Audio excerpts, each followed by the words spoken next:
குந்தியினுடைய பிள்ளைகள் தான் காந்தாரியினுடைய பிள்ளைகளை கொன்னாங்க. பாண்டவர்கள் தானே கௌரவர்களை அழித்தாங்க. அந்த 2 பெண்கள்லையும் எப்படி ஒன்றா போவாங்க? 2 அம்மாக்கள், ஒரு அம்மா பாண்டவர்களுடைய அம்மா, ஒரு அம்மா கௌரவர்களுடைய அம்மா. பாண்டவர்களுடைய அம்மாவும் கௌரவர்களுடைய அம்மாவும் ஒன்றா நடந்து போகிறாங்கங்கிறது எப்படிங்க சாத்தியம்? அவங்களுக்கு இவங்க மேலே வெறுப்பு இருக்காதா? அந்த வெறுப்பை மறந்துட்டாங்களா? அல்லது தான் காந்தாரியிடம் போய் மன்னிப்பு கேட்பது தான் குந்தியினுடைய வேலையா? இவங்க 3 பேரும் ஒரு காட்டில் தீ எரியுது. திருதராஷ்டிரன் சொல்கிறாரு, தீ எரியுது, நாமெல்லாம் போயிடலான்னு. காந்தாரி என்ன பண்ணுறாங்க அப்படின்னா, ஒரு அருவிக்குள்ளே அழைச்சிட்டு போகிற மாதிரி நெருப்புக்குள்ளே அவரை அழைச்சி கூட்டிகிட்டு போகிறாங்க. கண் தெரியாத அந்த ஆண் மனைவியினுடைய கையை பிடிச்சிட்டு மரணத்தினுடைய நெருப்புக்குள்ளாடி போகிறாங்க. இவங்களை பின்தொடர்ந்து 2 பேர் போகிறாங்க. ஒருத்தர் குந்தி, இன்னொருத்தர் சஞ்சயன். அதில் ஆச்சரியம் பாருங்கள், இந்த சஞ்சயனுக்கு தான் எங்கேயோ நடக்கிறதெல்லாம் தெரியும். போர்க்களத்தில் நடக்கிறத திருதராஷ்டிரனுக்கு சொன்னவன் தான் சஞ்சயன். பக்கத்தில் இந்த மரணம் நடக்க போகுதுங்கிறது சஞ்சயனுக்கு தெரியாமலாம் இருக்கும். அப்போ விரும்பி 4 பேர் மரணத்தினுடைய நுழைவாயில் கதவை தட்டி உள்ளே நுழைஞ்சு போகிறாங்க.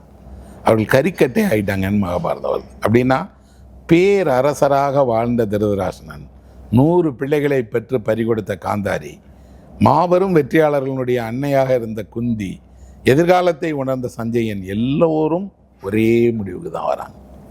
அப்போ இதிகாசம் நமக்கு ஒரு பெரிய உண்மையை சொல்லுது என்னன்னா, நீ யாராக வேணாலும் இருப்பா, நீ எப்படி பிறந்தேங்கிறதும் எப்படி உன் இறப்பு இருக்குங்கிறதும் தீர்மானிக்கவே முடியாதது.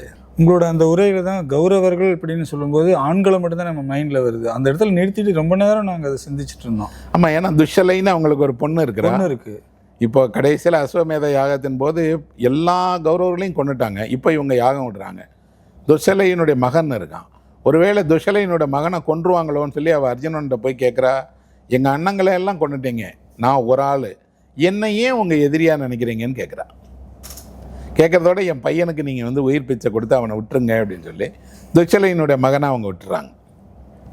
ஆனால் ஒரு பொண்ணுக்கு இப்படி ஒரு 99 அண்ணங்க இருக்காங்கன்னா அது எவ்வளோ பெரிய விஷயம். இதிகாசம் உண்மையிலேயே எப்போவுமே அது ஒரு பெரிய சிகரம் போல்.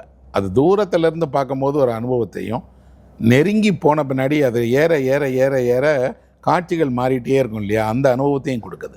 இல்லைன்னா ஒரு இதிகாசம் இவ்வளோ ஆண்டு காலமாக இருக்காதில்ல, மறைஞ்சிடும்ல. அதுலேயும் நவீனமான தொழில்மயமான இன்றைக்கி இருக்கக்கூடிய தகவல் தொழில்நுட்ப யுகத்தில் இதுக்கெல்லாம் என்ன இடம்னு பார்த்தீங்கன்னா, இதெல்லாம் புற லெவலில் நடக்குது. அக அளவில் மகாபாரதத்துக்கான தேவையும் மகாபாரதத்தை புரிந்து கொள்வதும் அவசியமாக தான் இருக்குது.